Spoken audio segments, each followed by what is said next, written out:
Slavery. That's the place everybody likes to start Negro history. You have ignorant black men being brought over from Africa in chains. Terrible thing, slavery. But this way slavery is taught, it sort of takes the sting out of it. Because the way it's usually taught, people think that we Afro-Americans started with nothing but little grass skirts like the kids in the Tarzan movies. And though America gave us slavery, America kindly gave us religion and a lick or two of education. And when we get more jobs and more education, then up from slavery. But we had something before we left Africa, something more than rhythm. I mean, we had a high culture. The culture was so high that great artists in the world are still borrowing from it. Now, here's a sculpture by an unknown African artist. And here's what Paul Klee took from him.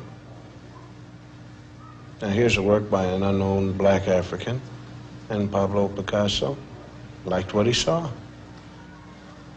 Another African design, and Modigliani swiped it, or he was influenced by it, or whatever polite word you want to use. Another black African artist, and Picasso didn't change it very much.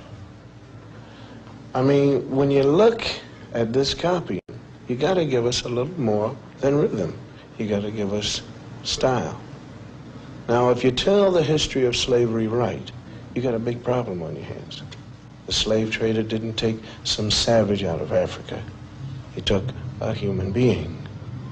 He sold him like an animal and separated him from his family. America invented the cruelest slavery in the history of the world because it broke up black families. After slavery was over, America kept breaking up the black man's family. And that's some awful history to teach. Now, if you want to look history right straight in the eye, you're going to get a black eye. Because it isn't important whether a few black heroes got lost or stolen or strayed in America's history textbooks. What's important is why they got left out. Now, this country has got a psychological history. There was a master race, and there was a slave race. And though there isn't any political slavery anymore, those same old attitudes have hung around. I mean, the burning part of Burn, Baby Burn is right here in this classroom.